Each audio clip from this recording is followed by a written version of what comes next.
Thanks for tuning in. We're down here at ETTS in Waxahachie, Texas, and I have found myself in a really good place. Anytime I have a lever in my hand, I am happy, and I have two. But now, this one right here makes me particularly excited. If you've been to the Silencer Co. booths, this is the Silencer Co. Test Pig. This is a Bighorn Armory chambered in 460 Smith & Wesson. They do make them in 500 Magnum as well, but I kind of think I would probably have to choose the 460 in this longer barrel. And it also fills one of my needs by being suppressed. I love a suppressed lever action. Suppressed levers are probably the better platform, you know, next to bolt actions, because it is a manually operated action. It stays locked up. So all the sound goes through the suppressor and you don't get the that you do with a semi or other action. This one right here, you take the shot and you don't make any action noise until you want to actuate it. So yeah, man, this thing is all right. If you're not familiar with Bighorn, they make some heavy hitters. This one right here is their spike driver, and having my hands on it really is tickling me to death. So as for the other, now this one right here is a really great little plinker. This is the Henry X357. These Henry X357s, they offer well, a lot of opportunities to shoot with people that are sensitive of recoil. You know, if the person is strong enough to hold it up, they shouldn't have any reason to flinch because there is literally no recoil. But it has the Osprey 45 on it. Of course, you could run the Osprey 9, but they've got the 45 on here and it doesn't offer any detriment to sound.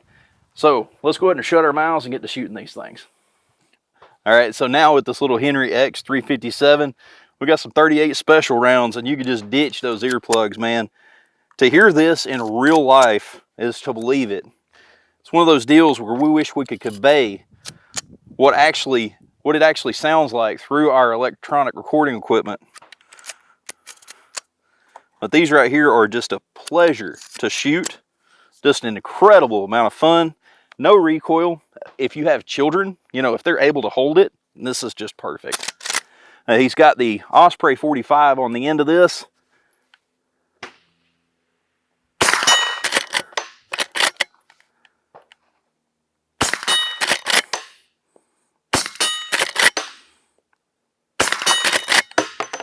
And well, one thing I realized is I hit all 6 out of 6, and I gave you no dirt shots for reference. So to take the ding of the steel out, just right in the dirt. Freaking love it. So let's go ahead and send it.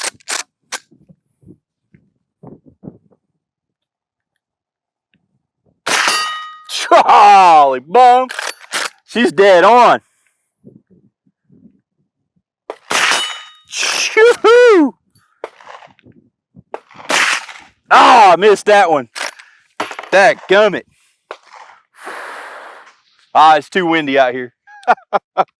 Oh man, this is all right. The recoil is just very minimal for what I would have thought. Slinging it, it's only a 260 grain projectile.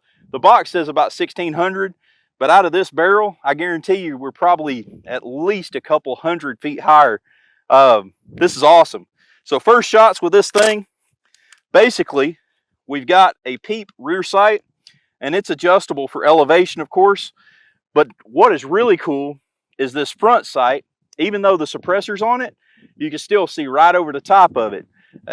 Yes, this thing is awesome. I think I want to take it over to the long range and see if we can touch some steel. Y'all got ears? Got them. Let's roll.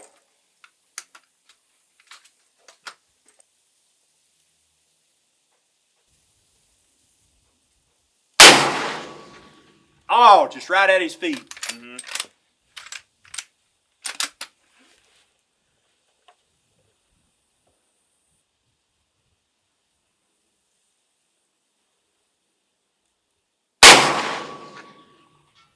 Hey-oh. There we go.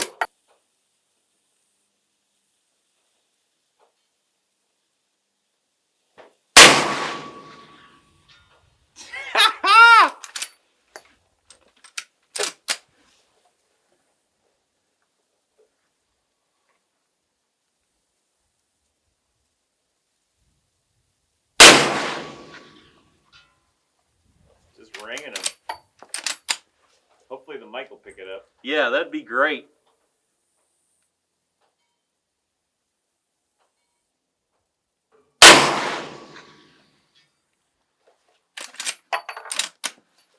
So the first thing I did was take this thing to 100 yards to confirm we were sighted in, and that saved us a lot of time. Went ahead and took this thing out to 200 yards and actually made some hits. Now this ghost sight on the back is threaded for a smaller aperture, and that smaller aperture will allow for you to make a finer sight tunement, and I really would like to have that threaded in. But yeah, we made several hits at 200 yards, and I barely had my foamies in, the foam earplugs. And even under this tin roof, that 460, it really wasn't as bad as I thought it would be with this hybrid 46. It was kind of pleasant. And now as for the ammo, we really didn't mess around on it. We are a 1600 feet per second muzzle energy. And with this longer barrel, I am betting we were probably getting, conservative estimates, probably 1800 feet per second because it has more time to burn. So not having my chrono, I can't confirm, but yeah, this is a zinging little projectile. Now, of course, 460 Smith & Wesson, there isn't a game animal on North America that it couldn't take. So dude, I'm beside myself with this one. It's definitely been a pleasure. I've worked with quite a few levers, and just the finish, the feel of this one is really nice, and I love how they've got some scratches on it. That means they use it. So now as for the Henry X, this one right here, this one hasn't gotten the normal accoutrement that I put on mine. I usually put all of the Ranger Point precision parts on it and put the rail and all the optics and all that. But getting back to one that's just plain, that's felt kind of nice. I may have to just get one and just leave it like this one and just throw a can on it, use their nice little fiber optic sights, call it a day. But now I hope you've enjoyed these looks at the two Silencer Co. test pigs. If you have, please consider subscribing, hit that thumbs up, leave us an awesome comment to help with engagement. And until next time, I love you.